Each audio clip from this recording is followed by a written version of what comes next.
কিন্তু যাওয়ার বেলায় দাদার আগে নাতি চলে যায়, বাবার আগে ছেলে চলে যায়, বাবার কাঁধে সন্তানের লাশ। এটা হলো দুনিয়ার সব চাইতে ভারী বোঝা।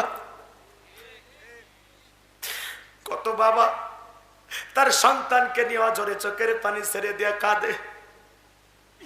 দুনিয়াতে মৃত্যু বড় নিঠুর, কার কখন মৃত্যু হবে আমরা কেউ জানি না। কথা বলে ঠিক কিনা? সন্তানকে জন্ম দিতে গিয়ে মায়ের মৃত্যু হয়, দুধের শিশুটা বেঁচে থাকে, মা মারা যায়। আসসালামু আলাইকুম ইসলাম দরদি ভাই ও বোনেরা, দেশ এবং দেশের বাইরে থেকে যারা আমার এই ghost SAR Islamic YouTube channel দেখছেন তাদেরকে জানাই আমার আন্তরিক প্রীতি ও শুভেচ্ছা, ভালোবাসা ও সালাম। তো আজকে যে হুজুরকে নিয়ে এসেছি সে হুজুর হচ্ছে গোলাম রাব্বানী হুজুর। গোলাম রাব্বানী হুজুর সত্যি এমন একজন হুজুর যা যুক্তিবাদী এবং সমাজের যে সমস্ত কর্মকলাপগুলো ঘটে তা বাস্তবের, তা আমাদের মিল খেয়ে যায়। সেই সমস্ত সামাজিক যে জিনিসগুলো বেশি নোংরা, মানে আমাদের সমাজকে যে জিনিসগুলো বেশি প্রচারিত এবং আমাদের সমাজকে যে সমস্ত জিনিস আমাদের সমাজকে মানে কলুষিত করছে এবং আমাদের সমাজকে ধ্বংসের দিকে নিয়ে যাচ্ছে যে সমস্ত জিনিস, সেই সমস্ত জিনিসগুলোকে কিন্তু গোলাম রাব্বানী হুজুর তুলে ধরেন এবং তিনার বক্তব্য এত সুন্দর, মানে যা বলা যায় না। তো চলুন আমরা গোলাম রাব্বানী হুজুরের মুখ থেকে তার সুন্দর বয়ান শুনবো এবং সেই বয়ানকে আমরা আমল করার চেষ্টা করব ইনশাআল্লাহ। গোলাম রাব্বানী হুজুর সত্যি এমন একজন হুজুর যে হুজুর সমাজের সামাজিক যে দিকগুলো রয়েছে, যে বাস্তববাদী যুক্তিবাদী এমন একজন হুজুর সত্যি যার বয়ান শুনলে হৃদয় জুড়ে যায়। তো চলুন আমরা শুনে নেব গোলাম রাব্বানী হুজুরের মুখ থেকে বিশেষ কিছু বয়ান। তো আর দেরি করবো না, চলো বন্ধুরা শুনে নাও গোলাম রাব্বানী হুজুরের মুখ থেকে তার কিছু বয়ান। বুঝতে শুনে লাফান। যে নেতা আপনার জন্য কাঁদে আপনি তার জন্য কাঁদেন, যে নেতা আপনার বিপদে পাশে দাঁড়া আপনিও তার বিপদে পাশে দাঁড়ান। আপনার বিপদ হলে যে নেতা আপনার পরিবারকে সহযোগিতা করবে এমন নেতার পিছনে স্লোগান দিয়ে সামনে যান। কথা ক্লিয়ার নাকি আরো খুলে খুলে বলা লাগবে? বুঝে নেন। ওই যে লালমনির হাটে নেতাকে ধরে নিয়ে গেল, আর মানুষ ভালোবেসে জমির ধান কাটিয়ে পিটিয়ে মারিয়ে বস্তা করে তুলে দিয়েছে। হ্যাঁ, বোঝা লাগবে।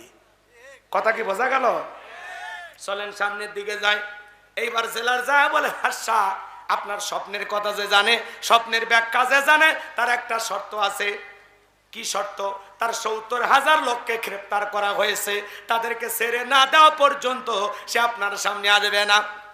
এইবার বাদশা ডেকে বলে, ওই বাজান যদি বলে এই জেলখানা কেন, তামাম পৃথিবীর জেলখানার আসামি ছেড়ে দিতে রাজি, বাজান যা বলে তুমি তাই করো। আল্লাহু আকবার বলেন। এইবার পয়গাম্বরের ৭০,০০০ উম্মতকে জেলখানা থেকে ছেড়ে দেওয়া হলো।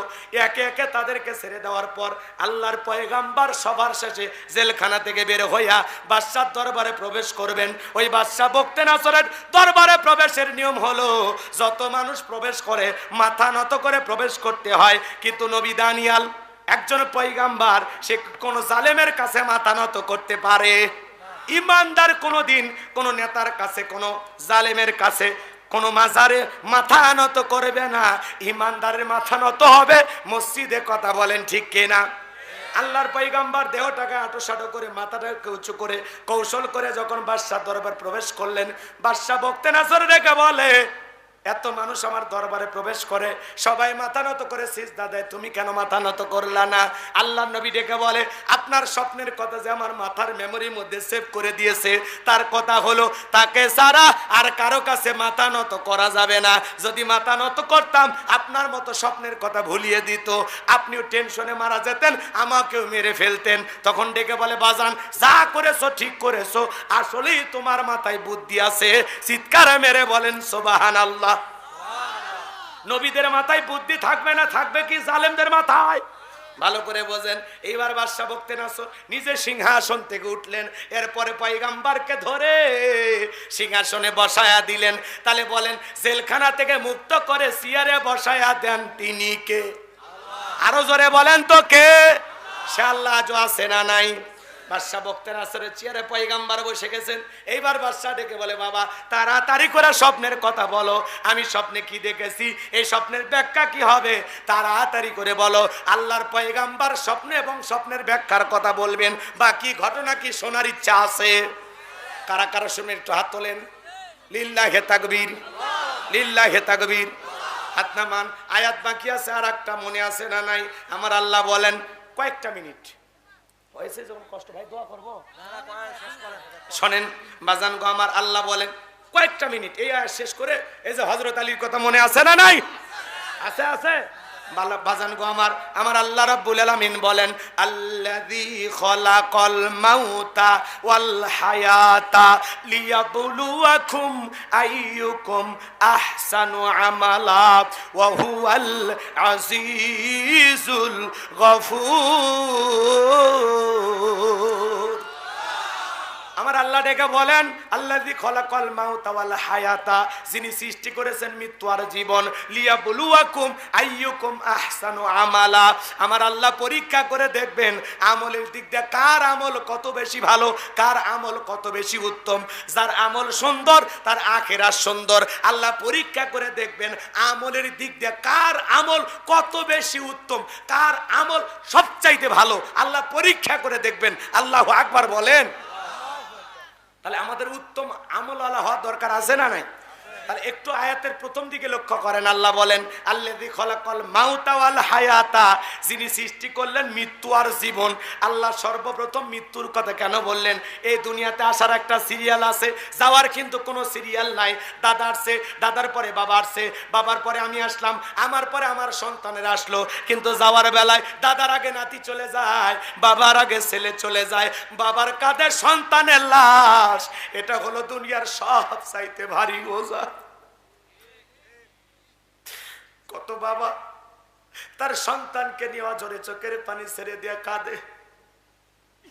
দুনিয়াতে মৃত্যু বড় নিঠুর, কার কখন মৃত্যু হবে আমরা কেউ জানি না। কথা বলে ঠিক কিনা? সন্তানকে জন্ম দিতে গিয়ে মায়ের মৃত্যু হয়, দুধের শিশুটা বেঁচে থাকে, মা মারা যায়। আমার এমনও ঘটনা ঘটে, মা বেঁচে থাকে, বাবা বেঁচে থাকে, 6 দিন 10 দিন 6 মাস 1 বছরের বাচ্চাটা মারা যায়। কথা বলেন ঠিক কি না? এজন্য বাজান গো আমার, আল্লাহ বলেন, আল্লাযী খলাকাল মাউতা ওয়াল হায়াতা, যিনি সৃষ্টি করেছেন মৃত্যু আর জীবন।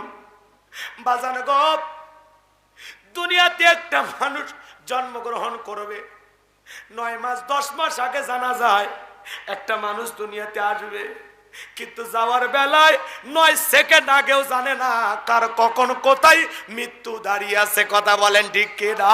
হ্যাঁ বন্ধুরা, আজকের ভিডিও কিন্তু এই পর্যন্ত। এরপরে কিন্তু আবার আমরা নতুন কোনো একটা ভিডিও নিয়ে উপস্থিত হবো। তাই বন্ধুরা, আমার এই চ্যানেলটাকে যারা সাবস্ক্রাইব করবেন তারা কিন্তু প্লিজ দয়া করে সাবস্ক্রাইব করে নিও।